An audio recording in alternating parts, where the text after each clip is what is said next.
thing that drives me nuts about tonight's game is that Winnipeg deserved to win until the very end.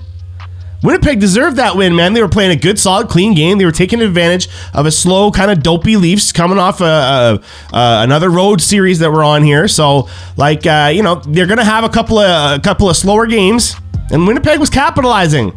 Wall made some mistakes. I mean, he's still a young guy. Don't expect him to be flawless at this point. I'd like to see him be a little bit better on a couple of those. But again, that's inexperience. And you know what? The Leafs got the room. The Leafs have the room in the standings, unlike some other teams in Canada.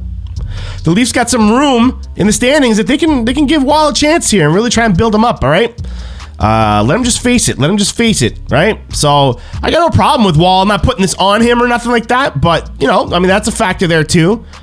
So you got a good, clean game going on pretty much, right? You got Winnipeg taking advantage legitimately, earning their win, as they should, in their home crowd.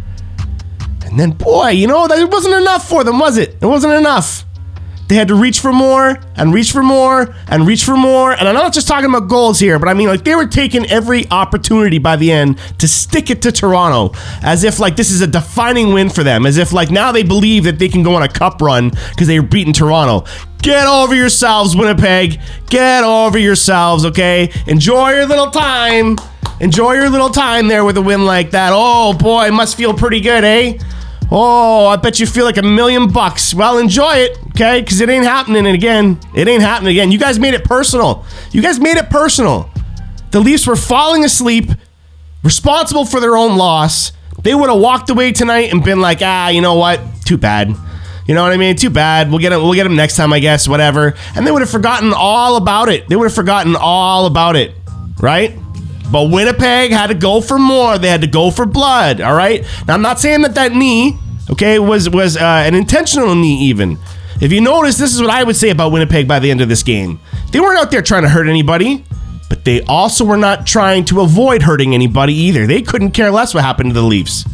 You're up 6-3. It's late in the game. There's no reason for you to be colliding with the knee to our goaltender. Yeah, I know, okay? He went down to the ice willingly. He got himself with his head in knee range. He had plenty of time, though. It was clear he was falling over from distance, right? The Winnipeg player does not have to rush in like that to try and score a 7th goal at that point, right? That's arrogance. That's recklessness. That's not intent to injure, but that's how you get people hurt. And the Leafs weren't taking to that tonight. They were like, you know what? Screw this win for a second, okay? We're going to check Winnipeg for a second here, okay? We're going to check Winnipeg. And Spezza comes in with the flying shoulder, by the way. I don't believe it was a knee like some people were saying. I don't believe it was a knee. I'd have to watch it again, all right? But flying shoulder, and yeah, it was a bit of a cheap hit. But that's the point. He was tired of it, man. You got to stick up for yourself at some point, and Winnipeg was getting full of themselves. They were getting carried away. Look at them laughing and being, with the big salutes to the crowd and stuff after the rough stuff and everything. Showboating, hot dogging. Oh, they felt so good tonight. Well, trust me, guys, the hockey gods always find a way to pay you back, all right? And in some ways, this is almost kind of payback for the Toronto-Colorado game. To the hockey gods, right? Leafs need to be humbled after that one, right? They were still flying high against Minnesota in a game that they probably should have gone out much like tonight. But they were flying high, right? So the hockey gods are giving them a little bit of a chin check tonight. And as Leafs fans, we can take it. And as Leafs players, I know they can take it too. Right? But Winnipeg, yours is coming, man. Yours is coming. And it might not even be against Toronto. It might be against somebody like Arizona. You know what I mean? Some nothing team to you. Because trust me, Winnipeg ain't on our radar. Not even a threat. Not even a threat to Toronto. Not even a threat. Leafs fans would never be worried about Winnipeg right now. Sorry.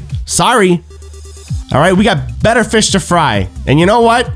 We're doing a pretty good job of it too, right? If I must say so myself. So enjoy it, Winnipeg.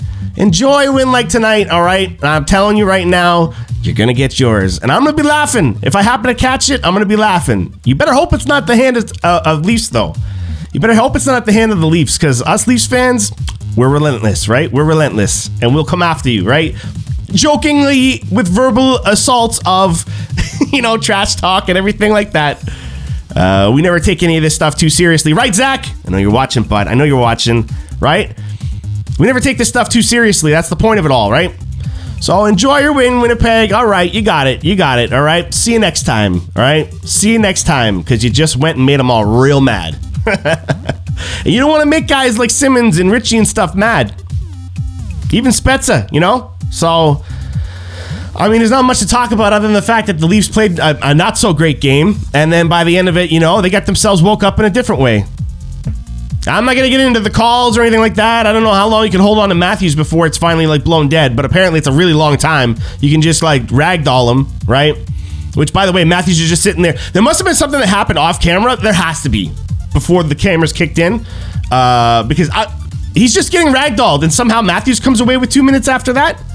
So there must have been something beforehand, because if not, that's ridiculous. But that's what I'm saying. They can't be the whole truth. I got to see more before I can really criticize the refs or anything. I'm just going off the instincts right after a game like this, right? And yeah, I know. And then you get Maurice there, right? Like Leslie's pointing out there real quick, that, you know, flipping out at the end as if like, oh, he doesn't know what his team is up to. Come on, man. You're going to act tough too now? You're going to act tough too from the bench? Come on, man. Come on. 6-3 win ain't good enough for you? Driving knees into heads ain't good enough for you? Knocking out one of our top defensemen, or at least a decent defenseman. I wouldn't say top necessarily, but he's coming along nice. We like this Sandin guy. Oh, okay. Okay, it wasn't good enough. Now you got to yell at the refs too? Just saying, man. Just saying. Winnipeg was too fired up tonight for all the wrong reasons, and it's going to come back. It's going to come back, all right?